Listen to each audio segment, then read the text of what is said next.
पंचायत चुनाव की घोषणा के साथ ही राजधानी लखनऊ की राजनीति भी तेज हो गई है। 15 अप्रैल से पंचायत चुनाव के मतदान शुरू हो जाएंगे। वहीं कानपुर और वाराणसी में कमिश्नरेट भी लागू कर दिया गया है। इसको लेकर के कैबिनेट मंत्री सतीश महाना से हमारे सहयोगी ने खास बातचीत की है। आइए आपको सुनवाते हैं। पंचायत चुनाव का बिगुल बज चुका है और ऐसे में पंचायत चुनाव को लेकर के भाजपा की क्या रणनीति, हमसे बातचीत करने के लिए कैबिनेट मंत्री सतीश महाना जी हैं। सर, देखा जाए तो पंचायत चुनाव की तो तारीखों का ऐलान यहां पर हो गया है। थोड़ी देर पहले ही तारीखों का ऐलान हुआ और सुप्रीम कोर्ट ने भी इस पूरे मामले से दखल देने से उन्होंने मना कर दिया है। सर, किस तरह से देखते हैं पंचायत चुनाव की तैयारियों को लेकर के? भाजपा इस बार कहां से कहां तक जाने वाली है? क्या प्रधान भी वो लड़ाएगी कि सिर्फ जिला पंचायत सदस्य, जिला पंचायत अध्यक्ष या ब्लॉक प्रमुख तक ही सीमित रहेगी? देखिए, भारतीय जनता पार्टी का इस देश के विकास के लिए, इस देश को पुनः उन ऊंचाइयों को पहुंचाने के लिए, जिसमें माननीय प्रधानमंत्री जी ने कहा कि 21वीं सदी भारत की सदी होगी, और जिस समय त्रिस्तरीय चुनाव की व्यवस्था के बारे में बात करते हैं, संवैधानिक व्यवस्थाओं के बारे में बात करते हैं, उसमें सबसे मजबूत चुनाव ग्राम प्रधान का होता है। ग्राम प्रधान के रूप में डायरेक्ट हमारा इंटरफेरेंस नहीं है, लेकिन हम जिला पंचायत के सदस्य लड़ाएंगे। लेकिन हाँ, स्वाभाविक रूप से हमारी मंशा है कि प्रधान से लेकर प्रधानमंत्री तक भारतीय जनता पार्टी का हो। जी बिल्कुल, प्रधान से लेकर प्रधानमंत्री तक भारतीय जनता पार्टी का हो। सर, सवाल थोड़ा निर्वाचन आयोग को लेकर के है। कांग्रेस ने इस पूरे मसले को लेकर के सवाल खड़ा किया है। उनका साफ ये कहना है कि जिस तरीके से सुबह 5 बजे निर्वाचन आयोग का कार्यालय खोला गया, जिस तरह से वहां पर इस कार्यालय को खोलने के बाद इस अधिसूचना को जारी करना पड़ा, आज ही सुप्रीम कोर्ट का थोड़ी देर पहले फैसला जरूर आया, लेकिन आज ही फैसला आना था, तो तब तक भाजपा नहीं रुक पाई और उसके पहले ही उन्होंने तारीखों की घोषणा कर दी। इससे लगता है कि भाजपा की जो नीयत है उसमें कहीं ना कहीं खोट है। क्या जवाब देंगे सर? नहीं, अगर उनको लगता है कि समय से चुनाव कराने अगर नीयत में खोट है और चुनाव टालना अगर नियत की ईमानदारी है, तो ये तो कांग्रेस की सोच हो सकती है, जिन्होंने चुनाव संवैधानिक व्यवस्थाओं के ऊपर कभी विश्वास ही नहीं किया, क्यों जो चुनाव कराना नहीं चाहते थे। अगर हम चुनाव कराना चाहते हैं तो इसमें खोट तो नहीं हो सकती, इसमें तो एकदम पवित्र व्यवस्था हो सकती है।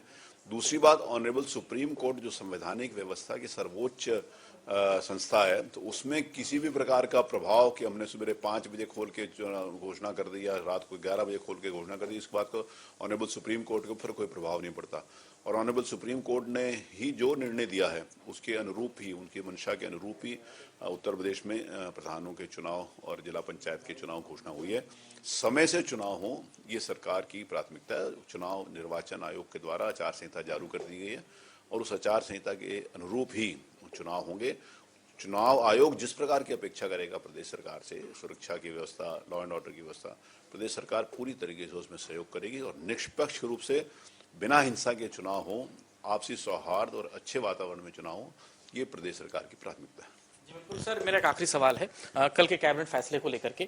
कल देर रात कैबिनेट का एक बड़ा महत्वपूर्ण फैसला आया, जिसमें अभी तक सिर्फ 2 स्थानों पर कमिश्नरेट लागू थी, जिसमें नोएडा और लखनऊ था, लेकिन अब कानपुर और वाराणसी को भी ले लिया गया। कानपुर से आप आते भी हैं, कानपुर में काफी लंबे समय तक आपने राजनीति भी की है और अभी समय वहां से ही आप हैं और मंत्री भी हैं। सर, किस तरह से देख रहे हैं वहां पर इस कमिश्नर प्रणाली लागू करने को लेकर जो सरकार ने निर्णय लिया है? देखिए, उत्तर प्रदेश की माननीय योगी जी की सरकार ने कमिश्नर प्रणाली को लागू लगभग सवा साल पहले किया था, जिसमें गौतम बुद्ध नगर और लखनऊ था। आगे भी इस प्रकार की मंशा थी कि आगे कुछ जिलों के अंतर्गत बड़े महानगरों में कमिश्नर मेट्रोपॉलिटन सिटी के ऊपर, क्योंकि वो लागू हो सकता है जहां पर 10 लाख से ज़्यादा की आबादी है, उन क्षेत्रों के अंतर्गत यहाँ पर कमिश्नरी व्यवस्था लागू करेंगे। लेकिन माननीय मुख्यमंत्री जी ने इस बात के लिए कहा था कि उन 2 शहरों की हम समीक्षा करेंगे और समीक्षा करने के बाद जो उसके परिणाम आएंगे तदनुसार निर्णय लिया जाए। इन 2 शहरों में, जहाँ पर लखनऊ में और गौतम बुद्ध नगर में जो कमिश्नरी व्यवस्था लागू हुई, उसमें अच्छे सकारात्मक परिणाम आए हैं। क्राइम के ऊपर कंट्रोल हुआ है, क्रिमिनल्स के ऊपर दबाव बना है और उसी व्यवस्था को आगे कानपुर नगर और वाराणसी नगर के लिए लागू करने के निर्णय कल माननीय मुख्यमंत्री जी के नेतृत्व में कैबिनेट ने लिया है। मुझे विश्वास है कि कमिश्नरी व्यवस्था लागू होने के पश्चात क्रिमिनल्स के में भय उत्पन्न होगा और क्राइम में बहुत कंट्रोल होगा, ऐसा मुझे विश्वास है। धन्यवाद सर, आपने हमें समय दिया। तो ये थे कैबिनेट मंत्री सतीश महाना जी, जिन्होंने बिल्कुल साफ किया है कि इस बार प्रधानमंत्री तो उनके पास हैं ही, लेकिन इस बार जो प्रधान होंगे वो भी भाजपा समर्थित होंगे, यानी वो भी भाजपा से ही रहेंगे। यानी प्रधान से लेके प्रधानमंत्री तक हर जगह भाजपा अपने ही लोग चाहती है और इस बार पंचायत चुनाव में भाजपा ने ऐसे ही अपनी तैयारी रखी है।